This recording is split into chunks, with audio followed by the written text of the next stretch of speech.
জয় নিতাই গৌর হরি বল। এটা শ্রীধাম বৃন্দাবন।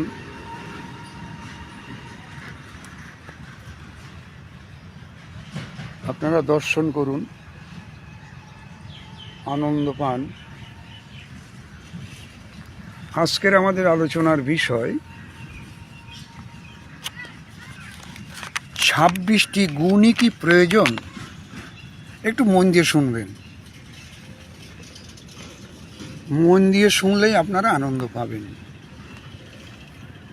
26টি গুণই কি প্রয়োজন বৈষ্ণব হতে গেলে? যদি একটা দুটো কম থাকে হয় না। এ বিষয়ে মহাপ্রভু কি বলছেন এটা আমরা পেয়েছি শ্রী শ্রী চৈতন্য চরিতামৃত গ্রন্থে মধ্যলীলা 22 পরিচ্ছেদ 44 থেকে 47 নম্বর পয়া। আসুন আমরা আস্বাদন করি। চৈতন্য চরিতামৃত গ্রন্থ মধ্যলীলা 22 পরিচ্ছেদ, আমি 44 নম্বর পয়ার থেকে শুরু করছি। এই কথোপকথনটা হয়েছিল কাশীতে মহাপ্রভুর সঙ্গে সনাতনের তপন মিশ্রের গৃহে বসে, যেখানে 2 মাস বসে মহাপ্রভু সনাতনকে শিক্ষা দিয়েছিলেন। চৈতন্য চরিতামৃত, আমি নাম্বারগুলো এই জন্যে বারবার বলি যে আপনাদের যাতে কোনো অসুবিধা না হয়। এটা কোনো গাল গল্পের অনুষ্ঠান নয়, এটা সম্পূর্ণ শাস্ত্র সিদ্ধান্ত অনুযায়ী আমাদের আলোচনার বিষয়।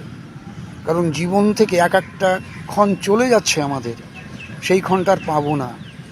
প্রতি মুহূর্তে আমাদের কৃষ্ণ কথা, কৃষ্ণ নাম, কৃষ্ণ গুণগান, মহাপ্রভুর সম্বন্ধে পুরোপুরি শাস্ত্র থেকে আমাদের জানা উচিত, নাহলে ওই ক্ষণটাই আমাদের পাপ হয়ে যাবে।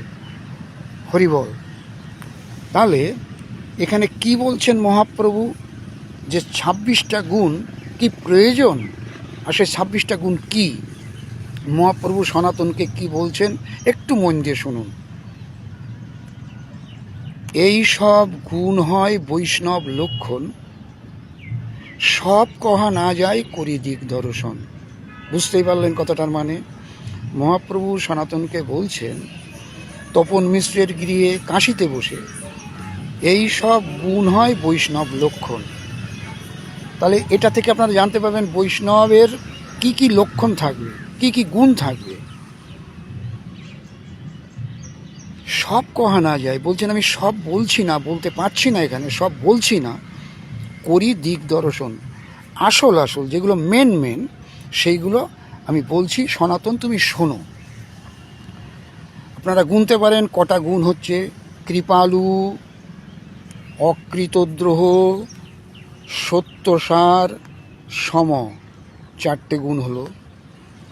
নির্দোষ, বদান্য, মৃদু, শুচি, অকিঞ্চন 9। সর্বপ্রকারক, শান্ত, কৃষ্ণৈক শরণ 12। অকাম, অনীহ, স্থির, বিজিত সরগুণ 16। মিতভুক, অপ্রমত্ত, মানদ, অমানী, গম্ভীর, করুণ, মৈত্র, কবি, দক্ষ, মৌনী। এই 26। এই 26টা গুণ না থাকলে অন্তত মহাপ্রভুর সিদ্ধান্ত অনুযায়ী তিনি বৈষ্ণব নন, তিনি ভক্ত নন, তিনি সাধু নন, তিনি মহাত্মাও নন। এ তো থাকতেই হবে। এর সঙ্গে আরও গুণের কথা পরে বলা হয়েছে, অন্যান্য গ্রন্থে আমরা পেয়েছি, ভাগবতে পেয়েছি, হরি ভক্তিবিলাসে পেয়েছি। তবে এখানে মহাপ্রভু সব বলা যায় না বলেও 26টা গুণের কথা বললেন। প্রশ্ন ছিল, এই 26টা গুণ ছাড়া কি তিনি বৈষ্ণব? অন্তত মহাপ্রভুর ভক্তদের সম্বন্ধে বলা হচ্ছে তাঁরা আসলে বৈষ্ণব নন। দীক্ষা নিলেই বৈষ্ণব হবে না, হরিনাম করলেই বৈষ্ণব হবে না। গলায় মালা পরলে, তিলক নিলেই বৈষ্ণব হবে না, এগুলো প্রয়োজন, এগুলো সবগুলোই করতে হবে, কিন্তু তার মানে এই নয় ওইগুলো আছে কিন্তু এই গুণগুলো নেই আপনার, কিংবা আমার নেই, আমি বৈষ্ণব হয়ে গেলাম। এ কথা কিন্তু মহাপ্রভু স্বীকার করলেন না। এই জন্যে বললেন সব কহা না যায়, এই জন্যে বললেন এই সব গুণ হয় বৈষ্ণব লক্ষণ। সব কহা না যায় করি দিক দর্শন, সব বলছি না, আসলগুলো বলছি বলে 26টা গুণের কথা উনি বললেন। কোথায় পেলাম? শ্রী শ্রী চৈতন্য চরিতামৃত গ্রন্থ, শ্রীল কৃষ্ণদাস কবিরাজ বিরচিত মধ্যলীলা 44 থেকে 47 নম্বর পয়ার। ভিডিওটি ভালো লাগলে লাইক শেয়ার কমেন্টস করতে পারেন। কেউ মনে ব্যথা পাবেন না, শাস্ত্রকে জানুন, শাস্ত্র জানতে অসুবিধা নাই, শুধু ড্রেস পরে থাকলেই বৈষ্ণব হবে না, এটা কিন্তু মহাপ্রভু পরিষ্কার বলে দিলেন এখানে।